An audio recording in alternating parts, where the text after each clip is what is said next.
దేవునికి అందరికీ వందనాలు, స్తోత్రం.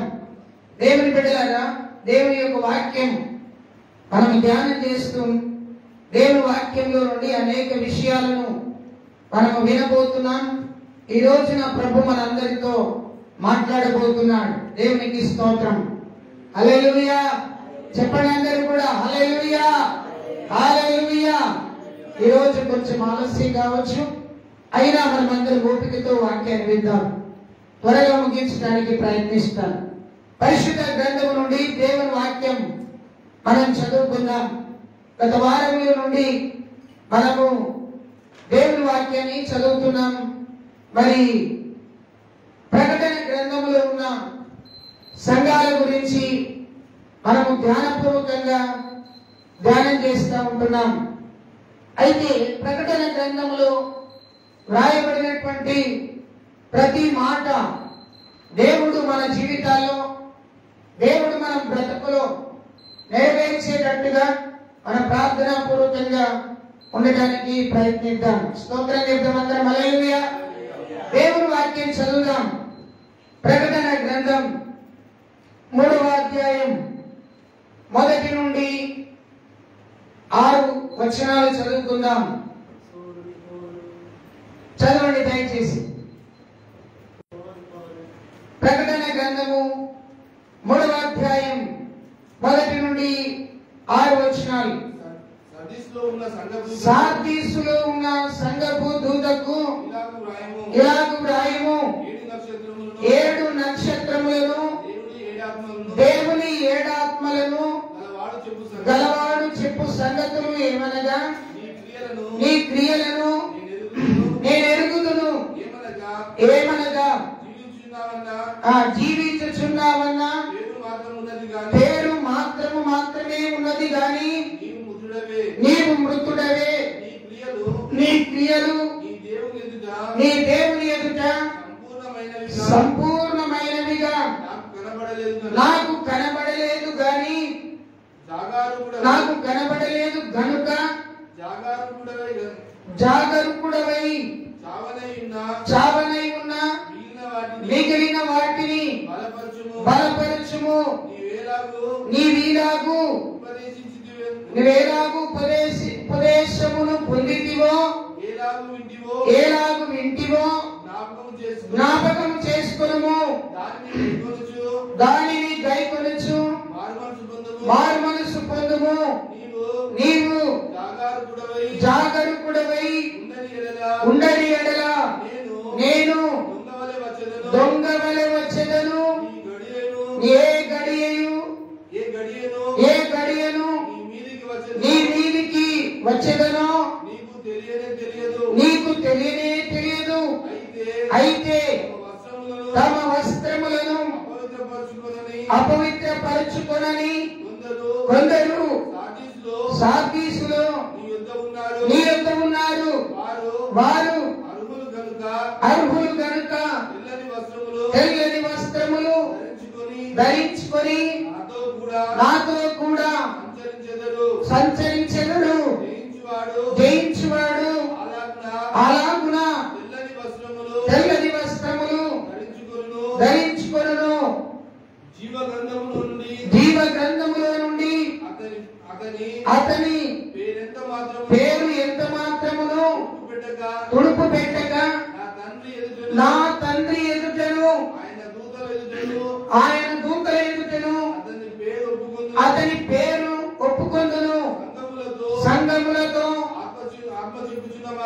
ఆత్మ చెప్పుచున్న మాట చెవిగలవాడు వినుగాక.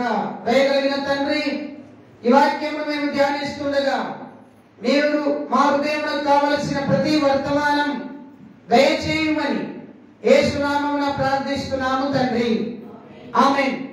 ప్రియమైనటువంటి దేవుని సంగమా, ప్రకటన గ్రంథములో కలిగి ఉన్న మరి ప్రత్యేకమైనటువంటి 7 సంఘాలను గురించి ప్రతి వారము కూడా ఒక్కొక్క సంఘాన్ని మీకు జ్ఞాపకం చేస్తున్నాం. ఎఫెసీ సంఘమని, స్ముర్నా సంఘమని, పెర్గమ సంఘమని, తుయతైర సంఘమని, అలాగున ఈ సంఘాలన్నిటిని గురించి మీకు బోధించడం జరిగింది. నేను అనుకుంటాను ఇది 5వ సంఘం కదండి, 5వ సంఘం. ఈ సంఘం పేరేంటిది? సార్దీసు. ఏం పేరండి? సార్దీసు. ఈ సంఘము దేవుని యొక్క కృపను బట్టి ఈ సంఘానికి ఒక ప్రత్యేకమైన పేరు ఉన్నది. ఏ పేరు అని అంటే, ఈ సంఘము మరణావస్థలో ఉన్నటువంటి సంఘం, అంటే ప్రాణం పోతున్నటువంటి సంఘం. దేవునికి స్తోత్రం, హల్లెలూయా. ఈ సంఘమును గురించి దేవుడు ఏమని మాట్లాడుతున్నాడు? చాలా సార్లు ప్రభు మనతో మాట్లాడిన ప్రతి మాటను కూడా మనం నమ్ముతాం. ప్రభు మనతో మాట్లాడే దేవుడు. ఆ దినములలో అబ్రహాముతో మాట్లాడాడు, అబ్రహాము దేవుని నమ్మాడు. ఈ దినములలో దేవుడు మనతో మాట్లాడుతున్నాడు, మనము కూడా దేవుని నమ్మాం. ఈ సార్దీసు అనేటువంటి సంఘానికి దేవుడు ఏమని మాట్లాడుచున్నాడు, ఏ విషయాలు వారికి తెలియపరుస్తున్నాడు, త్వరగా చెప్పడానికి నేను ప్రయత్నం చేస్తాను. మొట్టమొదటిగా ఆయన అంటున్నాడు, 7 నక్షత్రములను దేవుని 7 ఆత్మలను చేత పట్టుకొని నీతో నేను మాట్లాడుతున్నాను. నక్షత్రం చాలా ప్రాముఖ్యమైనది. నక్షత్రం అనే మాట మనం చదివినప్పుడు బైబిల్లో దానియేలు గ్రంథంలో ఇలా రాయబడి ఉంటది. బుద్ధిమంతులైతే 12వ అధ్యాయం 3వ వచనం, బుద్ధిమంతులైతే ఆకాశ మండలములోని నక్షత్రములను లేదా జ్యోతులను పోలిన వారై మీరు ఉంటారు. దేవుని బిడ్డలముగా మనము నక్షత్రము వలె ఉండాలి. నక్షత్రం ఏం చేస్తుంది? వెలుగునిస్తుంది. నక్షత్రం ఏం చేస్తుందమ్మా? వెలుగునిస్తుంది. చూడండి, లోక సంబంధమైనటువంటి వెలుగు వేరు, పర సంబంధమైనటువంటి వెలుగు వేరు. ఈ సార్దీసు అనే సంఘానికి ఒక రాజు ఉన్నాడు. ఆ రాజే ఈ సార్దీసు సంఘానికి, సార్దీసు పట్టణానికి వెలుగుగా ఉన్నాడు. ఈ సార్దీసు పట్టణంలో ఉన్న ప్రజలు, దేవుని బిడ్డలు, దేవుని ఆరాధించేవారు, దేవుని మహిమపరిచేవారు కేవలము ఈ సార్దీసు యొక్క రాజు ఇచ్చే వెలుగులో నడుస్తున్నాడు. దానిని దేవుడు గుర్తు చేస్తూ అంటున్నాడు, సార్దీసు పట్టణంలో ఉన్న రాజును బట్టి మీరు వెలిగించబడకూడదు, కానీ మీరు 7 నక్షత్రములను చేత పట్టుకొని, 7 ఆత్మలను చేత పట్టుకొని మీతో చెప్పుచున్న వారి మాటలను మీరు వినండి. యేసు ప్రభు జన్మించినప్పుడు ఆకాశంలో నక్షత్రం ఏం చేసింది? వెలిగించింది. హల్లెలూయా. నక్షత్రం వెలిసింది. ఆ నక్షత్రం గొర్రెల కాపరులకు వెలుగునిచ్చింది. ఆ నక్షత్రం జ్ఞానులకు జ్ఞానాన్ని దయచేసింది. ఆ నక్షత్రం త్రోవను చూపించింది. చూడండి ప్రియారా, బాగా గమనించాలి. అలాంటి నక్షత్రం నీ హృదయంలో కూడా వెలగాలి అనేది దేవుని యొక్క ప్రణాళిక అయి ఉన్నది. ప్రియారా, 7 నక్షత్రాలు 7 ఆత్మలను చేత పట్టుకొని ప్రభు ఇలాగ మాట్లాడుతున్నాడు వారితో. మొట్టమొదటి విషయం, నీ క్రియలు నాకు తెలుసు. ఇది చాలా సార్లు నేను మీకు చెప్పాను. నీ క్రియలను నేను ఎరుగుదును అని చెప్పి ఏమంటారు తెలుసా? ఏమనగా అని చెప్పి అక్కడ ఉన్నారు. చూడండి, చదవండి. ఏమనగా జీవించుచున్నావన్నా పేరు మాత్రమే ఉన్నది కానీ నీవు మృతుడవు. మంచిగా వినాలి. ఇక్కడ సంఘానికి అంటున్నాడు ఆయన, రాజు శివ ఒక రండి ఇక్కడికి, ఎవరైనా ఒకరు వచ్చి నిలబడి. స్తోత్రం. సంఘానికి దేవుడు అంటున్నాడు, సార్దీసు సంఘమా, నీవు బైబిల్ లేదు అక్కడ ఉండి ఇది కడుతుందా? దాన్ని పిలు ఒకసారి వస్తుందేమో, పట్టుకొని రావాలా? స్తోత్రం, హల్లెలూయా.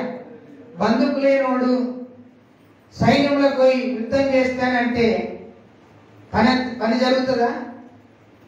సాతాన్ని ఎదిరించాలంటే నీకేం కావాలి? యుద్ధానికి వెళ్ళాలంటే యుద్ధానికి సంబంధించిన ఆయుధం కావాలి. కొట్లాటకి వెళ్ళే వాళ్ళు ఉత్తకపోతే తనులు కూడా వస్తాయి కదా. దేవునికి స్తోత్రం, దేవునికి మహిమ, దేవునికి మహిమ. ప్రకటన గ్రంథం ఉన్నదా బైబిల్లో? ఇదేంటిది? ఇక్కడ పెట్టుమా. ప్రకటన గ్రంథం ఎక్కడుంది? ఇక్కడ ఉంది. దేవునికి స్తోత్రం. ఇక్కడ ఉన్నదా? 3వ అధ్యాయం ఎక్కడుంది? 3వ అధ్యాయం అక్కడ ఉన్నదా? ఎక్కడుంది? ఇక్కడ. అది పట్టుకొని ఉండాలి. స్తోత్రం, హల్లెలూయా. సార్దీసు సంఘానికి దేవుడు తెలియపరుస్తున్నాడు. ఏమని తెలియపరుస్తున్నాడు? ఇదిగో సార్దీసు సంఘమా, 7 నక్షత్రాలు 7 ఆత్మలు కలిగిన వాడు, నేను నీతో మాట్లాడుతున్నాను. యోహాను భక్తుడి ద్వారా దేవుడు మాట్లాడుతూ చెప్తున్నాడు, ఇదిగో నేను నీతో మాట్లాడుతున్నాను. ఏంటిది? నీ క్రియలు నాకు తెలుసు, నీ పని నాకు తెలుసు. ఏమనగా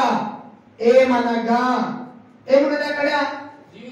జీవించుచున్నాడు అనే పేరు మాత్రం ఉన్నది, కానీ నీవు మృతుడవే. జీవిస్తున్నావు అనే పేరుంది, కానీ నువ్వు చచ్చిన వాడవై ఉన్నావు. నీలో ప్రాణం లేదు. సార్దీసు సంఘమా, ఇదిగో నీవు జీవిస్తున్నావు అని చెప్తున్నావు. జీవిస్తున్నాను చాలా మంది చెప్తా ఉంటారు. దేవుడే నా జీవం, నిజమే. దేవుని వాక్యము నాకు జీవం, నిజమే. దేవుని వాక్యము జీవమై ఉన్నది, నిజమే. కానీ జీవము నీలో లేదు కనుక నువ్వు జీవించడం లేదు. నీవేమయ్యావు? మృతుడమైపోయావు, అని చనిపోయావు, మరణించావు. జీవిస్తున్నావు అనే పేరుంది. కొంతమంది అంటారు కదా, బ్రతుకుతున్నానంటే బతుకుతున్నానమ్మా, బ్రతికి కూడా వేస్టే. బ్రతుకుతున్నాను కానీ నా బ్రతుకు వేస్టే. అంటే ప్రజలకు చూడ, మనుషులకు చూడ, కుటుంబానికి చూడ, సంఘానికి చూడ, వారు బ్రతుకుతున్నారు, జీవిస్తున్నారు, కానీ వారిలో జీవమే. మరి మనుషులలో జీవం ఎలా వస్తుంది? యోహాను సువార్త 1వ అధ్యాయం 2 వచనాలు చదివితే, ఆదియందు వాక్యము ఉన్నది, ఆ వాక్యము దేవుని యొద్ద ఉన్నది, ఆ వాక్యము దేవుడై ఉన్నాడు, ఆ వాక్యమే జీవమై ఉన్నది. హల్లెలూయా. ఆ వాక్యము జీవమై ఉన్నప్పుడు ఆ జీవము నీలో నుంచి రావాలి. దేవుడు సృష్టిలో నేను తయారు చేసినప్పుడు ఆయన నరుడిగా నేను తయారు చేసి నేను దీవించాడు, నేను ఆశీర్వదించాడు. అన్ని విషయాలలో నీ వర్తిల్లుకోమని చెప్పాడు. అన్నిటికంటే ముందుగా ఆయనలో ఉన్న జీవాన్ని నీలో పోశాడు. ఆయనలో ఉన్న జీవాన్ని నీలో పోస్తే ఈ రోజులో ఉన్నటువంటి విశ్వాసులు, సంఘ పెద్దలు, సంఘ కాపరులు జీవిస్తున్నామని చెప్తున్నారు, కానీ వారు చచ్చిన వారి వలె ఉన్నారు. వారు చచ్చిన వారి వలె ఉన్నారు. బైబిల్ అంటుంది విశ్వాసము, క్రియలు చాలా ప్రాముఖ్యమైనవి. యాకోబు రాసిన పత్రిక 2వ అధ్యాయం 26వ వచనంలో చక్కగా అక్కడ చదివితే ఒక మాట ఇలా రాయబడి ఉన్నది. చదవండి ఒకసారి త్వరగా. 2వ అధ్యాయం చివరి వచనం. ప్రాణము లేని శరీరం ఎలాగో ఉంటుందో, ప్రాణము లేని శరీరము ఎలాగో మృతమై ఉంటుందో, అలాగే క్రియలు లేనటువంటి విశ్వాసము కూడా మృతము. సమझने आ रहा है कि హల్లెలూయా. ప్రాణము లేని శరీరం, చచ్చిన వాడి దగ్గరికి వెళ్ళి ప్రాణం పోయింటుంది కదండి. ప్రాణం పోయిన తర్వాత ఏమైతాడు? చనిపోతాడు కదా. చనిపోయిన వ్యక్తికి ఏముండదు? ప్రాణం ఉండదు, శరీరం ఉంటుంది.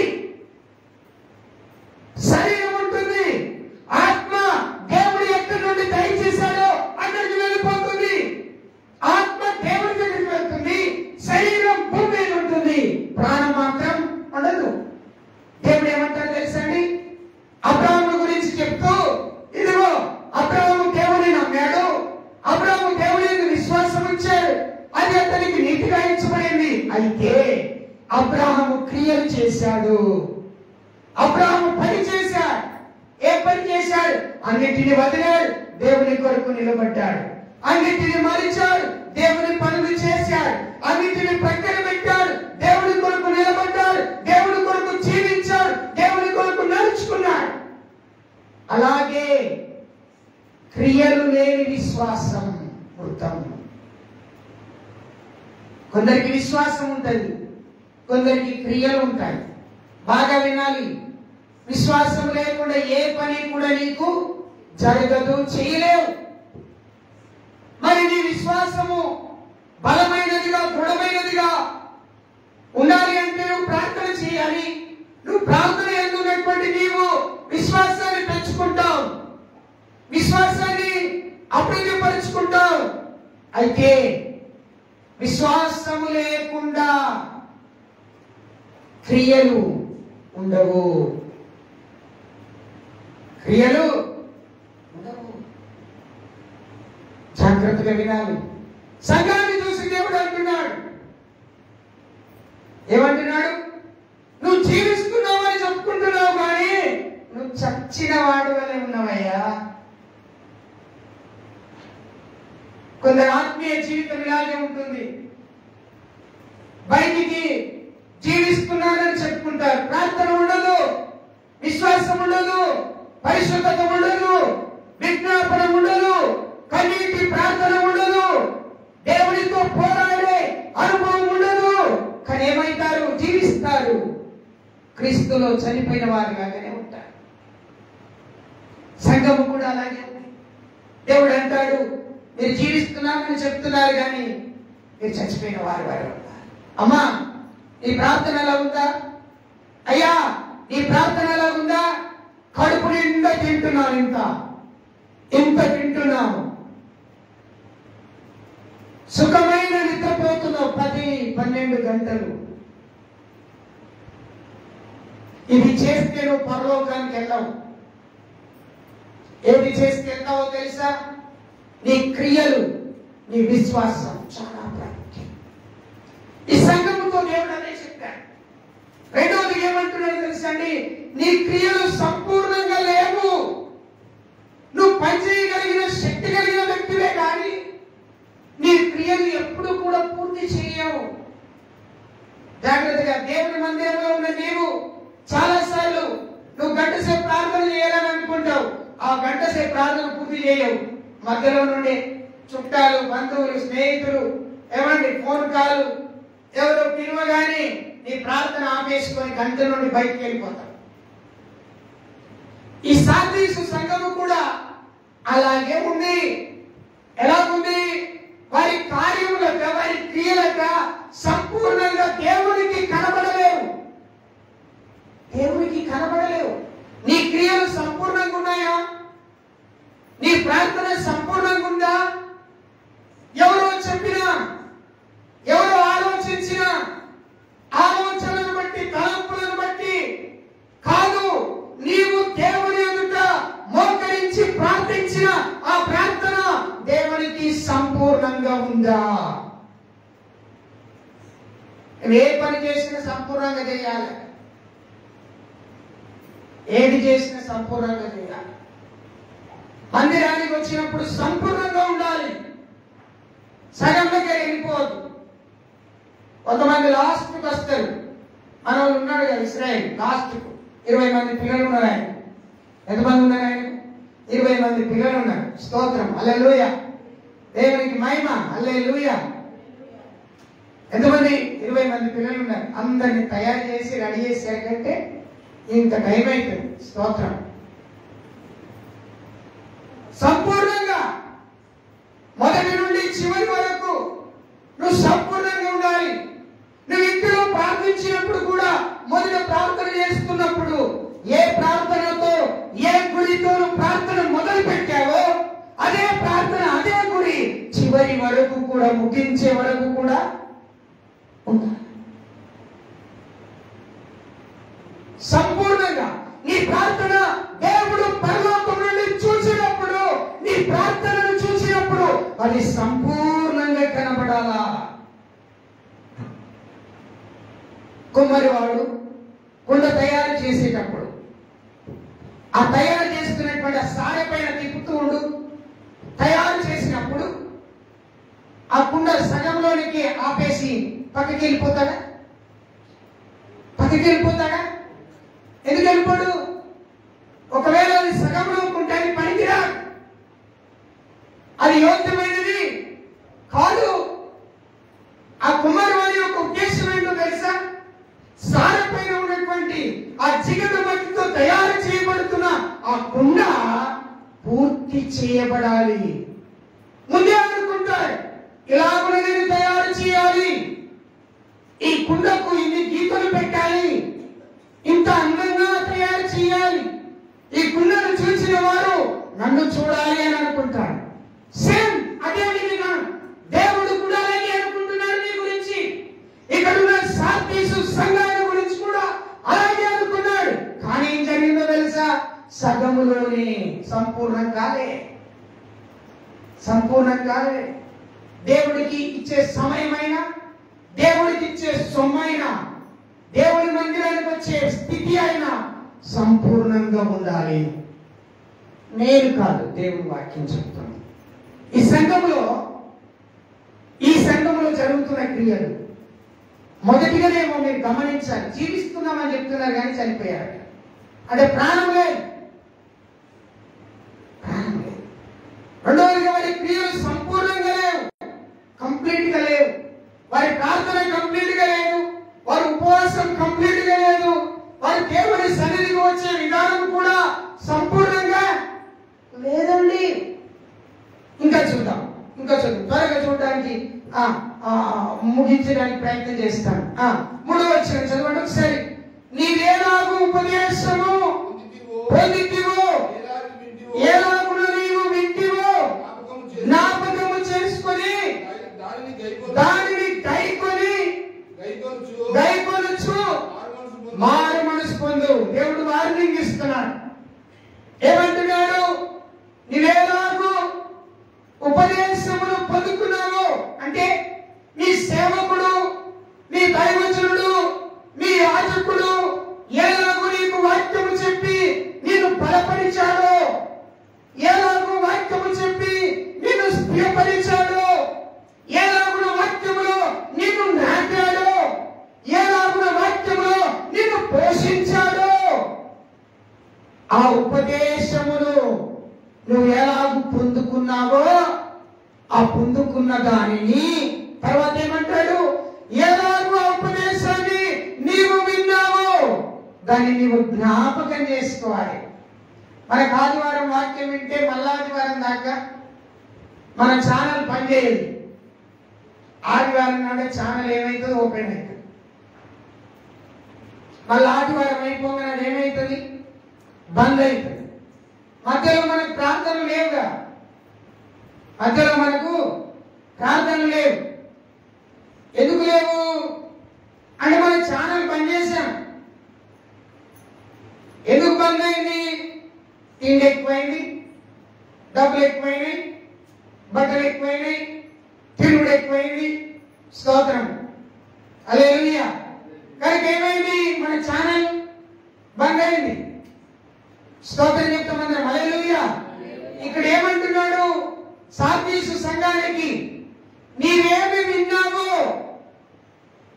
ఏమి ఉపదేశాన్ని నువ్వు పొందుకున్నావో, నీ సంఘములో నీవేం పొందుకున్నావో, నీ సంఘములో నీవు ఏమి విన్నావో అది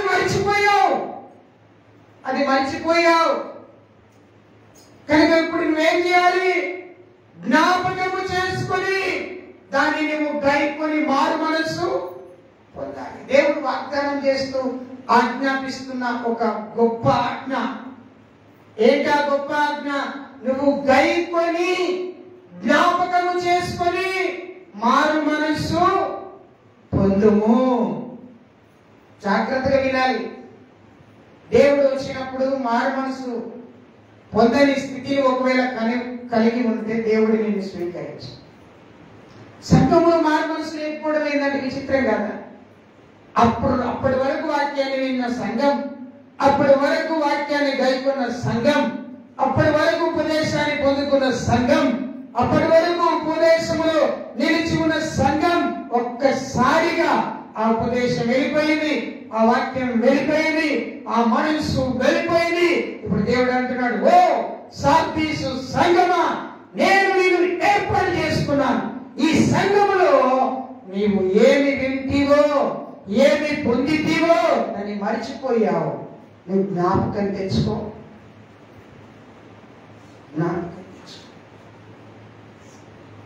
జ్ఞాపకం తెచ్చుకో. చాలాసార్లు మనం మర్చిపోతాం, మనకు సహాయం చేసిన వాళ్ళని మర్చిపోతాం కదమ్మా, అవును కదా?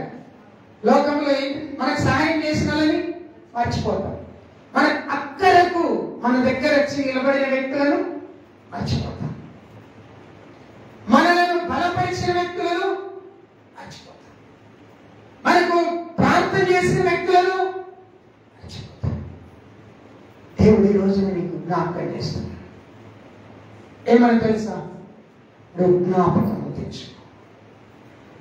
ఎవరు నీ కొరకు ప్రార్థించారు, ఎవరు నీ కొరకు కన్నీరు కార్చారు, ఎవరు నీ కొరకు వేదనతో దేవుని దగ్గర కనిపెట్టారో, ఏ సంఘములోనైతే దేవుని వాక్యం చేత నీవు బోధించబడుతున్నావో, ప్రకటించబడుటకు, బోధించబడుటకు, వినుటకు వేగిర పడుతూ ఏ సంఘములోనైతే నీవు ఉంటున్నావో ఆ సంఘములో ఉన్న స్థితి నీవు జ్ఞాపకము తెచ్చుకో.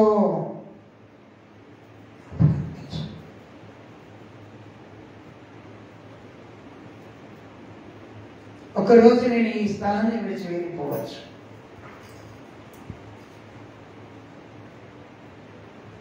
కానీ నేను వెళ్ళిన తర్వాత మీరు నన్ను జ్ఞాపకం చేసుకుంటారో లేదో, కానీ నేను నమ్మిన నా ప్రభువుని నువ్వు జ్ఞాపకం చేసుకుంటేను ధన్యుడు. స్తోత్రం. హల్లెలూయా చెప్పండి, హల్లెలూయా, హల్లెలూయా. ఇక్కడ చూడండి, సార్దీసు సంఘం ఉపదేశాన్ని మర్చిపోయింది, వాక్యాన్ని మర్చిపోయింది, విన్న వాక్యాన్ని మర్చిపోయింది, పొందిన వాక్యాన్ని మర్చిపోయింది, పొందిన మేలులను మర్చిపోయింది, పొందిన కార్యాలను మర్చిపోయింది, పొందిన అద్భుతాలను మర్చిపోయింది, పొందిన సూచక్రియలను మర్చిపోయింది, అన్ని మర్చిపోయింది. దేవుడు అంటున్నాడు, నువ్వేమి మర్చిపోతావో దాన్ని నేను ఇప్పుడు జ్ఞాపకము చేస్తాను. మరి నేనేం మర్చిపోతాను? నీకు తెలుసు. జ్ఞాపకం చేసుకున్నావు, మారు మర్చిపోతూ, అప్పుడు నేను నిన్ను స్వీకరిస్తాను. ఒకవేళ నీవు మారు మనసు పొందని ఎడల ఏ దినమున, ఏ రాత్రి, ఏ పగలు, ఏ సమయమున నేను నీ యొద్దకు వచ్చి నేను ఎందుకు వస్తానో నీకు తెలియదు. దేవుడే డైరెక్ట్ గా వస్తానంటున్నాడు. మారు మనసు పొందకపోతే ఏం చేస్తాడు? బహుశా వచ్చి నిన్ను దీవిస్తాడనుకుంటున్నావా? లేదు. ఆయన ఉగ్రతకు నువ్వు లోనైపోతావు. ఆయన రాకముందే నువ్వేం కావాలి? మారు మనసు పొందాలి. సార్దీసు సంఘానికి దేవుడు అన్నీ చెప్తున్నాడు. సంఘం బలంగా ఉండి, దృఢంగా ఉండి, శక్తి కలిగినదిగా ఉంది, ప్రేమ కలిగినదిగా ఉంది, అద్భుతం ఆశ్చర్య కార్యాలు చూడగలిగినదిగా ఉంది, కానీ జీవిస్తున్నది కానీ జీవం మాత్రం ఇందులో లేదు. జీవం లేదు లోపల. మీకు తెలుసా ఎల్లిగడ్డ? మీకు తెలుసా? స్త్రీలకు బాగా మంది తెలుసు. ఎల్లిగడ్డ తెలుసు కదా? ఎల్లిగడ్డలు కొనేటప్పుడు ఏం చేస్తారు? వాటిని జాగ్రత్తగా పరిశీలించి చూస్తారు. అందులో ఎల్లిగడ్డ చాలా అందంగా ఉంటుంది. అందులో కొన్ని లోపల చచ్చినవి ఉంటాయి. అది చచ్చినవి అంటే అవి ఖరాబ్ అయినవి, ప్రాణం లేని, జీవం లేని. అది తీసుకున్నప్పుడు నువ్వేం చేస్తావు? జాగ్రత్తగా చూసి తీసుకొచ్చి ఇంటి దగ్గర దాన్ని పగలగొట్టి చూస్తే అందులో లోపలన్నీ చనిపోయినాయి అనుకోండి, నువ్వేమంటావు? చూపుకు మాత్రం అందంగా ఉంది కానీ లోపలన్నీ ఖరాబ్ అయ్యాయి. మేడి పండు కూడా అలాగే ఉంటుంది, చూపుకు చాలా అందంగా ఉంటుంది, కానీ దాన్ని విప్పి చూస్తే అలాగే పరిశుద్ధమైన క్రైస్తవులు విశ్వాసులు కూడా చూడడానికి అందంగానే ఉంటాయి, రమ్యంగానే ఉంటాయి, ప్రార్థించే వారిగా కనబడతారు, విశ్వాసం కలిగిన వారిగా కనబడతారు, ఆరోగ్యం కలిగిన వారిగా కనబడతారు. కానీ లోపల కోసి చూస్తే పురుగులు ఉంటాయి, ఎండిపోయిన స్థితి ఉంటుంది. దేవుడు అంటాడు, ఎండిన ఎముకలకు నేను జీవం ఇచ్చే దేవుడు నాయనా. ఎస్కేలును తీసుకుని వెళ్ళి లోయలో నిలబెట్టి, ఎస్కేల్ ఇదిగో ఈ లోయను చూడు అని అంటే, లోయలో చూస్తే ఏమున్నాయండి? ఎండిపోయిన ఎముకలు ఉన్నాయి. ఏమున్నాయి? ఎస్కేల్ ఎండిపోయిన ఎముకలు ఉన్నాయి. ఇదిగో నేను చెప్పినట్టుగా చెప్పు. ఏమని చెప్పాలి ప్రభువా? ఇదిగో ఎండిన ఎముకలారా, ఇదిగో నాలో ఉన్న జీవాన్ని మీలోనికి నేను పంపిస్తున్నాను, మీరు జీవించండి అంటే అవి జీవిస్తాయి. ప్రియ సంగమా, విజ్ఞాపకం చేస్తున్నా, ఎండిపోయిన బ్రతుకును చిగురింపజేయగలిగిన దేవుడు ఆయన. ఎండిన నీ హృదయాన్ని ఫలింపజేయగలిగిన వాడు ఆయన. ఎండిన మనస్సులను చిగురింపజేయగలిగిన గొప్ప దేవుడు ఆయన, శక్తిమంతుడు ఆయన. స్తోత్రం చెప్తాం అందరం హల్లెలూయా. దేవుని బిడ్డలారా, మరొక మాట చదువుదాం. ఆయన దొంగ వలె వస్తాడంట. ఆయన రాకడ ఎవరు ఊహించలేరండి. ఆయన ఎప్పుడు వస్తాడో ఎవరికి కూడా తెలియదు. అందుకే ప్రకటన గ్రంథంలో అంటాడు, ఇదిగో నేను త్వరగా వచ్చుచున్నాను, నేను త్వరగా వస్తున్నానయ్యా, మీరు సిద్ధంగా ఉండండి. నేను ఎప్పుడు వస్తానో ఎవరికి కూడా తెలియదు. నేను వచ్చినప్పుడు నాతో పాటు మిమ్మల్ని తీసుకొని మధ్యాకాశానికి వెళ్ళిపోతాను. అక్కడ గొప్ప విందు జరుగుతుంది, అందులో నీవు పాల్గొంటావు. ప్రభువా, నేను అక్కడి దగ్గర రాను, ఇక్కడికి పంపించారంటే ఆయన పంపండి, నేను ఆ విందు నీకే పంపు. కొంతమందికి భోజనం తినడానికి కూడా అలసట. స్తోత్రం స్తోత్రం చెప్పండి హల్లెలూయా. ప్రియ బిడ్డలారా, ఆయన వచ్చినప్పుడు ఆయనతో కూడా వెళ్ళాలి. ఏం చేస్తాడో తెలుసా? ఆయన నిన్ను తీసుకెళ్తాడు, ఆయనతో నిన్ను ఉంచుకుంటాడు, ఆయనతో నిన్ను నడిపిస్తాడు, ఆయనతో నిన్ను దీవిస్తాడు. So wonderful thing. అది పరలోకంలో జరిగే గొప్ప కార్యం. మరొక మాట చదువుదాం, 4వ వచనం. ఏమంటారు తెలుసండి? తమ వస్త్రములను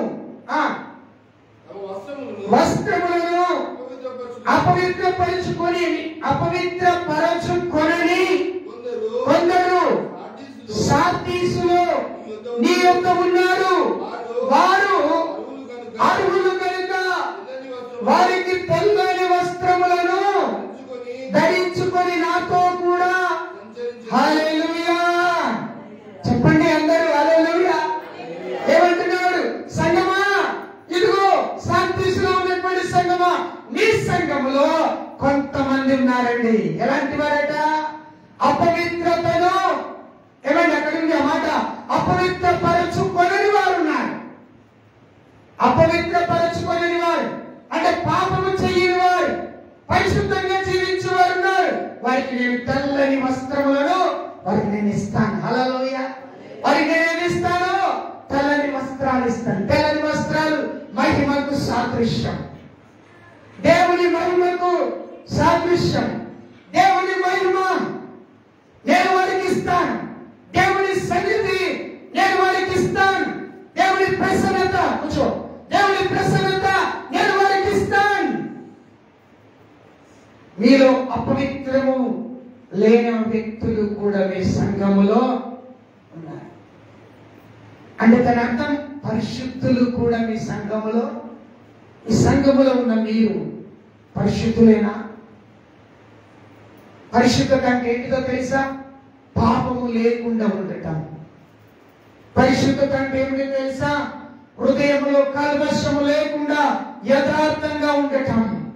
పరిశుద్ధత అంటే ఏంటిదో తెలుసా? ప్రభువుతో గడిపే అనుభవం కలిగి ఉండటం అని అర్థం. ఉన్నదాది నీలో, ఉన్నదాది నీలో. బట్టలు తెల్లగా వేసుకున్నంత మాత్రము కాదు, రంగులు పూసి పరిశుద్ధత అనేది బాహ్య స్వరూపములకు సంబంధించింది కానే కాదు, అంతరంగానికి సంబంధించింది. సంఘానికి చెప్తున్నాడు, ఓ సంఘమా, మీ సంఘంలో కొంతమంది అపవిత్రతను కలగని వారు ఉన్నారు. అంటే పరిశుద్ధులు ఉన్నారు. వారికి నేను తెల్లని వస్త్రాలను ఇస్తాను, మహిమ వస్త్రాలను ఇస్తాను, పరిశుద్ధమైన వస్త్రాలను ఇస్తాను, వారిని మహిమతో నింపుతాను. స్తోత్రం చెప్తాం అందరం. హల్లెలూయా. గట్టిగా చప్పట్లు కొడుతూ దేవుని స్తుతిద్దాం. హల్లెలూయా. పరిశుద్ధమైన వస్త్రాలను నేను వారికి ఇస్తాను. పరిశుద్ధమైన వస్త్రం అది నీకు కావాలా? చిన్నప్పుడు సండే స్కూల్లో ఓ పాట పాడేవారు, నీకొక తెల్లంగి నాకొక తెల్లంగి, దైవ పిల్లలకు కూడా తెల్లంగి. దాన్ని మేము ధరించుకొని ఏం చేస్తామంట, చుట్టూ చుట్టూ చుట్టూ తిరిగి నీ దగ్గరికి వచ్చిన. దాని అర్థమేందో తెలుసా? దాని అర్థమేందో తెలుసా? ఆ తెల్లంగి నీకు మహిమ వస్త్రం, ఆ పరిశుద్ధమైన వస్త్రం, బలమైనటువంటి వస్త్రం. ఆ వస్త్రాన్ని నువ్వు పొందుకోవాలంటే పవిత్రత కలిగి ఉండాలి. నీ మాటలు పవిత్రంగా ఉండాలి, నీ చూపు పవిత్రంగా ఉండాలి, నీ పరిశుద్ధమైన క్రియలు పవిత్రంగా ఉండాలి. నేను ఇంకా ముగించలేదు, జాగ్రత్తగా వినాలి. నీ చూపు, నీ నడక, నీ ప్రవర్తన పవిత్రంగా ఉండాలి. నీ ఆలోచనలు పవిత్రంగా ఉండాలి. నువ్వు చేసే ప్రార్థన దేవునికి పవిత్రమైనదిగా ఉండాలి. బయట ఇష్టమున్నాడు తిరిగి వచ్చి దేవుని దగ్గర ప్రార్థన చేస్తే దేవుడు నాకు మేలు చేస్తాడు, దేవుడు నన్ను వాడుకుంటాడు, దేవుడు నాకు సాయం చేస్తాడు, దేవుడు నాకు ఆశీర్వాదం ఇస్తాడు, దేవుడు నాకు అద్భుతం ఇస్తాడు. ఎవడు అలాగా? దేవుడు గుడ్డివాడు కాదు. దేవుడు చూసే దేవుడు, దేవుడు పరిశీలించే దేవుడు, దేవుడు నేను గమనించే దేవుడు ఆయన. కనుక నువ్వు పవిత్రత కలిగి ఉండటకు సిద్ధపడాలి, పవిత్రుడుగా. ఇలా ఉంటే ఏమిస్తాడు దేవుడు? మరి ఆయన జీవ గ్రంథములో నీ పేరు రాసి ఉంచుతాడట. చూడండి అక్కడ చక్కగా ఉంటుంది. ఏమని? 5వ వచనం, జయించువాడు అలాగున తెల్లని వస్త్రాలు. జయించిన వాడు ఏం చేస్తాడట? తెల్లని వస్త్రాలు, మహిమ వస్త్రాలు, పరిశుద్ధ వస్త్రాలు ధరించుకొని ఉంటాడు. జీవ గ్రంథములో నుండి అతని పేరు ఏమాత్రము కూడా. అబ్బా, ఇంత గొప్ప భాగ్యం అండి. చాలా ఒక 5 విషయాలు ఇందులో ఉన్నాయి. మొదటి విషయం మీరు గమనించాలి, జీవిస్తున్నాడు కానీ మృతుడు.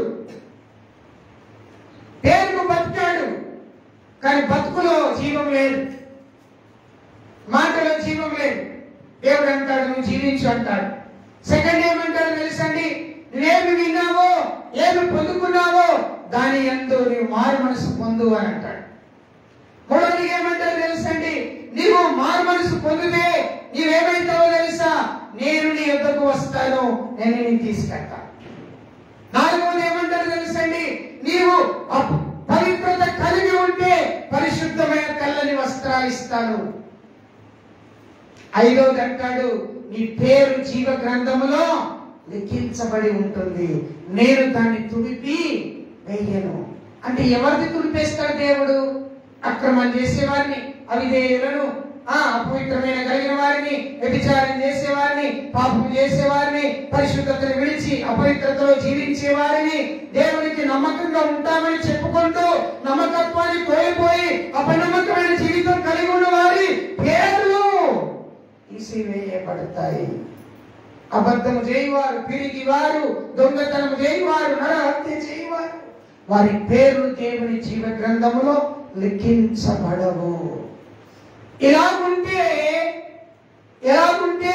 నీవు పవిత్రుడమై ఉంటే నీ పేరు నేను జీవ గ్రంథములో రాసి ఉంచుతాను. ఆ పేరును బట్టి దేవుడు నిన్ను పిలుస్తాడు. స్తోత్రం చెప్తాం. హల్లెలూయా. సంఘం ఎలా ఉన్నదో తెలుసా? మరణావస్థలో ఉన్నది. మరణావస్థలో ఇప్పుడే చచ్చిపోయే పరిస్థితుల్లో ఉన్నది. మొక్కకు నీళ్లు పోయకపోతే ఏమైతుంది? సలోమెక్క ఏమైతుంది? మొక్కకు నీళ్లు పోయకపోతే ఏమైతుంది? చచ్చిపోతుంది. విశ్వాసిగా నీకు పరిశుద్ధాత్మ లేకపోతే, వాక్యమైన వెలుగులో నువ్వు నడవకపోతే, ప్రార్థన జీవములో నువ్వు జీవించకపోతే నువ్వు కూడా ఏమైతావు? చచ్చిపోతావు. దేవుడు అంటున్నాడు, ఏమి విన్నావో, ఏమి ఉపదేశం పొందుకున్నావో గుర్తు చేసుకో. వారి మనసు పొందు. ప్రభువైన నాకు ప్రార్థించు. నేను ఎప్పుడు వస్తానో అప్పటి వరకు నీవు సిద్ధంగా ఉండు.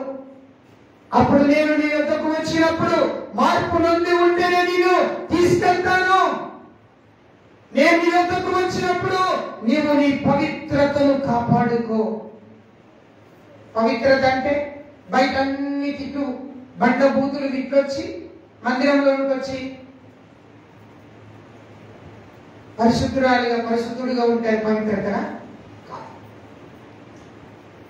ఇక్కడ ఎలా ఉన్నామో బయట కూడా అలా ఉండాలి. కోపం అందరికి వస్తుంది, నాకు కూడా వస్తుంది, నీకు కూడా వస్తుంది. కోపం సమస్యకు పరిష్కారం కాదు. సమస్యకు పరిష్కారం ఏంటో తెలుసా? ప్రార్థన, పరిశుద్ధత. ప్రార్థన, పరిశుద్ధత. ప్రభు అన్నాడు, నువ్వు పవిత్రుడిగా ఉంటే తెల్లని వస్త్రములు నువ్వు ధరించుకుంటావు. ఆ తెల్లని వస్త్రాలు ఒక డాగు, ఒక మచ్చ ఉండనే ఉండదు కదా. నీ హృదయం అంతా తెల్లగా ఉండాలి.